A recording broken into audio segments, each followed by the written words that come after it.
Bonjour à tous, aujourd'hui vidéo un petit peu différente des vidéos habituelles.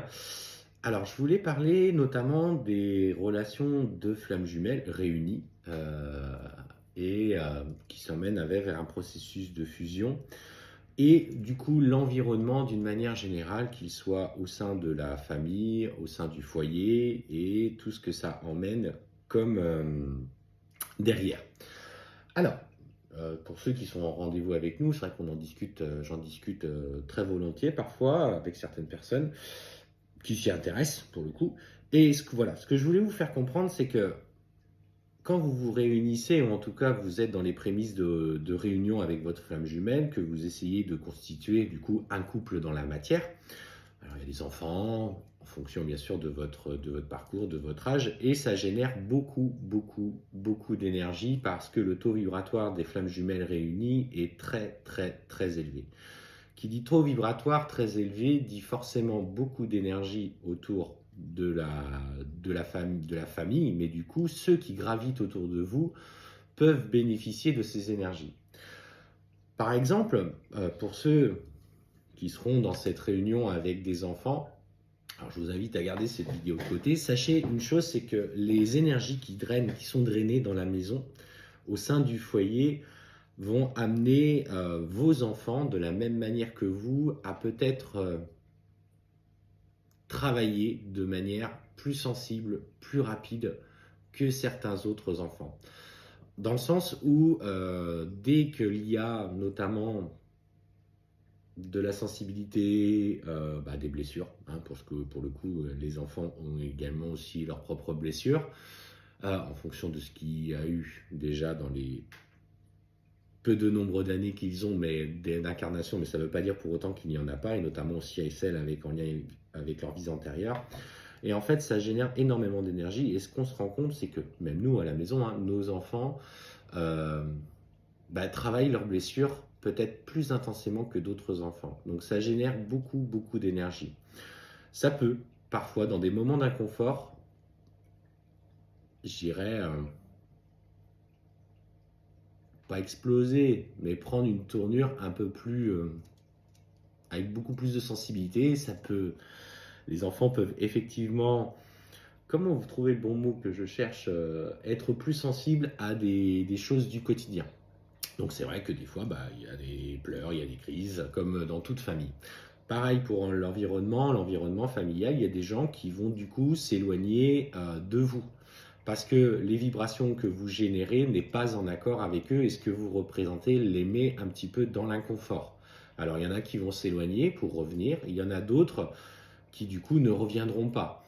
Euh, Pareil pour, par exemple, un emploi que vous exercez depuis tant d'années, dans lequel vous vous plaisez et vous vous réalisez.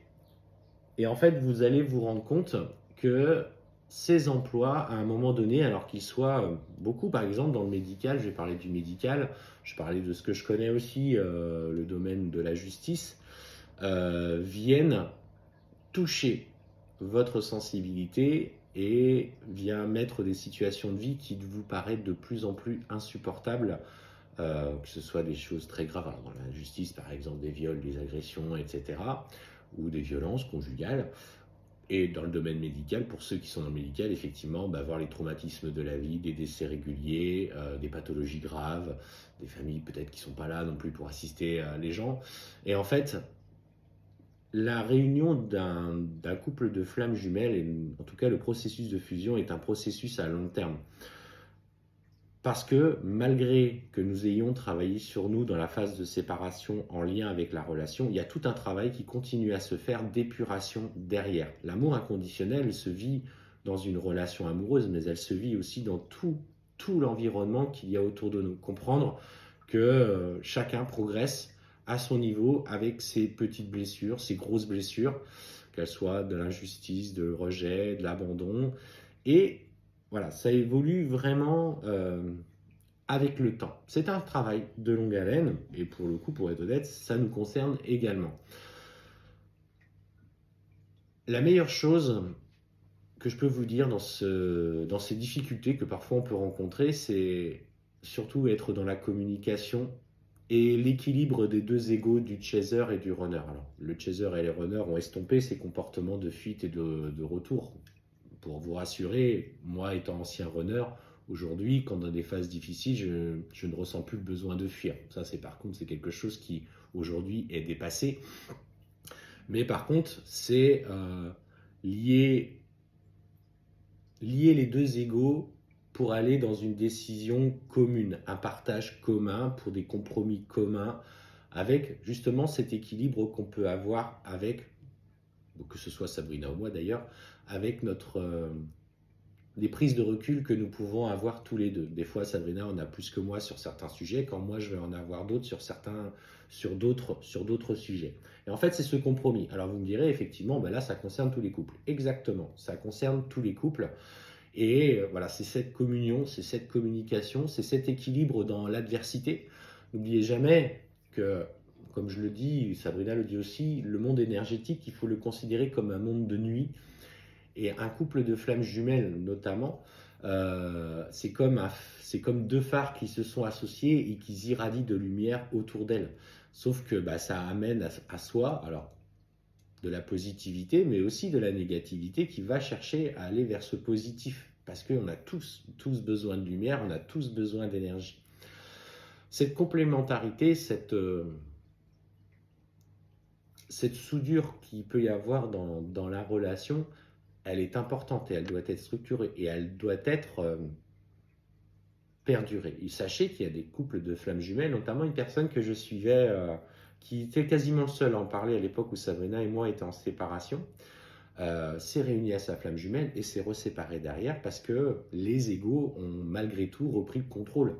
Donc ça reste quelque chose qu'il faut comprendre, qu'il faut continuer à vivre, continuer à s'incarner, partager le plus possible, comme dans toute relation, qui s'associe dans la matière.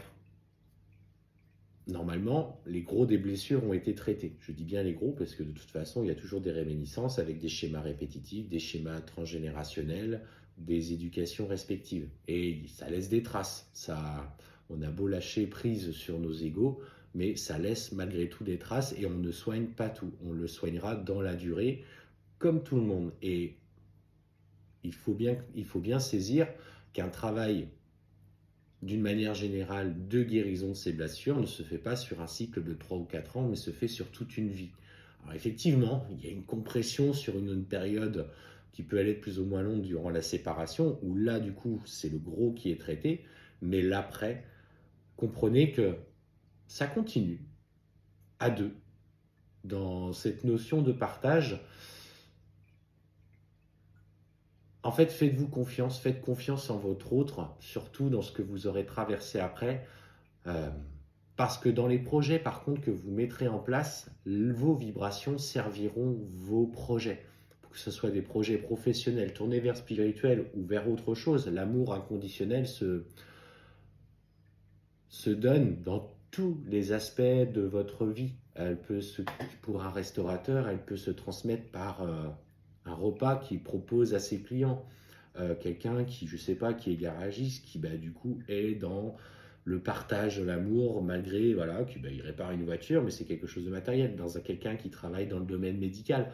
En fait, ça touche tous les domaines et cet amour peut être transmis de plein de façons différentes. Et c'est comme ça que j'ai ce petit dessin que j'ai déjà vu sur les réseaux sociaux où vous êtes une personne de couleur jaune lumineuse et tout le monde est gris autour de vous.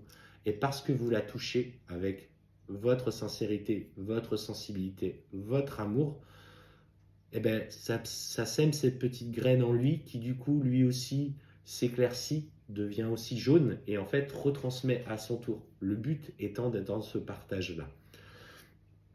Bien sûr, tout le monde ne pourra pas aller chercher cette lumière. Il faut savoir faire le tri. Il faut savoir comprendre que certains ne sont pas prêts à y aller maintenant. Ça ne veut pas dire pour autant qu'ils ne viendront pas dans 5 ans.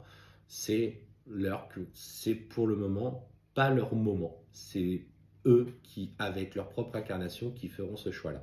C'était ce petit message que je voulais vous passer ce matin, un petit qui dure quand même une dizaine de minutes. Voilà, j'avais envie de vous partager ça parce que ça me tenait à cœur.